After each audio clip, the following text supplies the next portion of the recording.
ഈശോ മിശിഹായ്ക്ക് സ്തുതിയായിരിക്കട്ടെ. പ്രിയ സഹോദര സഹോദരി, ഈശോയുടെ നാമത്തിൽ നല്ല ഒരു ദിവസം നിനക്ക് നേരുക. ഇന്നത്തെ നിൻ്റെ എല്ലാ പ്രവർത്തനങ്ങളെയും ഈശോ തന്നെ കൂടെ നിന്നുകൊണ്ട് അനുഗ്രഹിക്കട്ടെ. ഈശോയുടെ പരസ്യ ജീവിത കാലഘട്ടത്തിലെ തുടക്കത്തെക്കുറിച്ച് മർക്കോസ് സുവിശേഷകൻ ഇങ്ങനെ പറയുന്നുണ്ട്. വിശുദ്ധ മർക്കോസ് അറിയിച്ച സുവിശേഷം 1-ാം അധ്യായം 14-ാം വാക്യം. യോഹന്നാൻ ബന്ധനസ്ഥനായപ്പോൾ യേശു ദൈവത്തിൻ്റെ സുവിശേഷം പ്രസംഗിച്ചുകൊണ്ട് ഗലീലയിലേക്ക് വന്നു.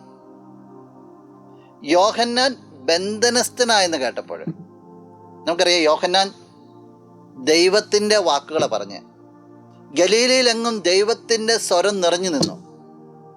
ഈ നിറഞ്ഞു നിന്ന സ്വരം എപ്പോൾ നിന്നോ അപ്പോൾ തന്നെ യേശു കടന്നു വന്നു. യോഹന്നാൻ എന്തു പറഞ്ഞു അത് പറഞ്ഞുകൊണ്ട്, മാനസാന്തരപ്പെടുവാൻ പറഞ്ഞുകൊണ്ട് വരിക. അപ്പോൾ തന്നെ യേശു അങ്ങോട്ട് കടന്നു വന്നു. ദൈവത്തിൻ്റെ സ്വരത്തിന് ആ ഗലീലയിൽ ഒരു കോട്ടവും തട്ടിയില്ല എന്നുള്ളതാണ്. പ്രിയ സഹോദര സഹോദരി, ഈ ഒരു ചിന്തയെ നിന്റെ ജീവിതത്തിലേക്കൊന്ന് ചേർത്ത് വയ്ക്കുവാനായിട്ട് ഞാൻ ആഗ്രഹിക്കുക. നീ ആയിരിക്കുന്ന സ്ഥലങ്ങളിൽ എവിടെയെങ്കിലുമൊക്കെ ദൈവത്തിൻ്റെ സ്വരം മുഴങ്ങുന്നില്ല എന്ന് നിനക്ക് തോന്നുന്നുണ്ടെങ്കിൽ, ദൈവത്തിൻ്റെ സ്വരം നിന്നു പോകുന്നതായിട്ട് നിനക്ക് തോന്നുന്നുണ്ടെങ്കിൽ, എനിക്കൊന്നേ പറയാനുള്ളൂ. മാമോദീസായിൽ നീ ഒരു ദൗത്യം ഏറ്റെടുത്തിട്ടുണ്ട്. അത് ക്രിസ്തുവിന് സാക്ഷ്യം വഹിക്കാന്നുള്ളതാണ്. ദൈവത്തിൻ്റെ സ്വരം നിന്ന് പോയെടുത്ത് നിന്റെ സ്വരം മുഴങ്ങുന്നില്ലെങ്കിൽ മാമോദീസായിൽ നീ ഏറ്റെടുത്ത ദൗത്യത്തെ നീ തള്ളിക്കളയുന്നുള്ള. ഒന്ന് കൂട്ടിച്ചേർക്കട്ടെ, നീ ആയിരിക്കുന്ന സ്ഥലങ്ങളിൽ ദൈവത്തിൻ്റെ സ്വരം നിന്നു പോകാൻ പാടില്ല. അത് നിന്റെ ദൗത്യമാണ്. നീ ചങ്കോട് ചേർത്ത് പിടിക്കേണ്ട ഒന്നാണ്. അത് നിനക്ക് സാധിക്കട്ടെ. നമുക്ക് പ്രാർത്ഥിക്കാം. കണ്ണുകളടച്ച് കരങ്ങളെ ഒന്ന് കൂപ്പാം. നല്ലവനായ കർത്താവേ, നിന്നെ ഞങ്ങൾ ആരാധിക്കുന്നു, സ്തുതിക്കുന്നു, മഹത്വപ്പെടുത്തുന്നു. ഈ ദിവസത്തെ ഓർത്ത് നന്ദി പറയുകയാണ്. ഈശോ, ഈ വ്യക്തിയെ അനുഗ്രഹിക്കണമെന്ന് പ്രാർത്ഥിക്കുന്നു.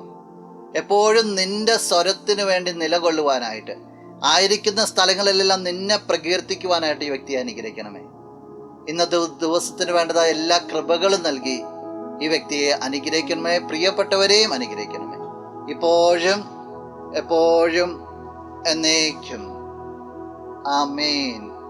നീന്റെ സർവ്വം, നീ എനിക്കുള്ളവൻ, നീന്റെ സർവ്വം എല്ലാറ്റിനും, നിൻ ജീവനിൻ പേർക്കാ തന്നതിനാ, നീ എൻ്റെ സർവ്വം എല്ലാറ്റിനും, നീ എൻ്റെ സർവ്വം.